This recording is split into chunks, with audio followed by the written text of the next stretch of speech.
আমরা রয়েছি তিস্তা নদীর চরে। তো এখানে কিছু ভাইগুলো তারা তিস্তা নদীর চরের যে বালিগুলো সেগুলো দিয়ে তারা একটি সুন্দর মহল বানিয়েছে। তো তোমরা দেখতে পাচ্ছেন। তো আমি তো এখানে ঘুরতে আসছি, তাই দেখলাম যে ভাইগুলো একটা মহল বানিয়েছে বালির। তো আমি লোভ সামলাতে পারলাম না, তাই আমি ক্যামেরা বন্দি করে নিলাম। তো তোমরা দেখতে পাচ্ছেন কি সুন্দর ভাইগুলো বানিয়েছে একটা মহল। তো আমাকে দেখে ভাইগুলো একটু লজ্জা পেল। তো তারা এখন নদীতে স্নান করতে গেল। তো আমি তাদের জন্য অপেক্ষা করে রইলাম। তো ভাইগুলো গেল স্নান করতে।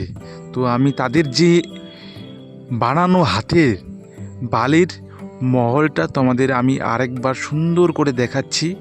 তো তোমরা দেখতে পাচ্ছেন যে এখানে ভাইগুলো স্নান করতেছে। তো আমি রইলাম তাদের অপেক্ষায়। তো এটা হচ্ছে পশ্চিমবঙ্গের দীর্ঘতম জয়ী সেতু। তো সেখানে আমরা রয়েছি। তো এখানে একটা পিকনিক স্পট জায়গা, এখানে তোমরা আসলে আসতে পারো। তো তোমাদের আমি চারদিকে ভিউটা দেখাচ্ছি। চারদিকে কোনো কিচ্ছু নেই, ধোঁয়া।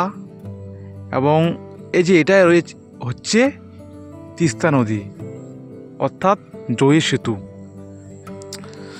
তো ভাইয়ের যে মহলটি কেমন হয়েছে অবশ্যই তোমরা কমেন্ট করতে ভুলবেন না, আমাকে জানাবেন।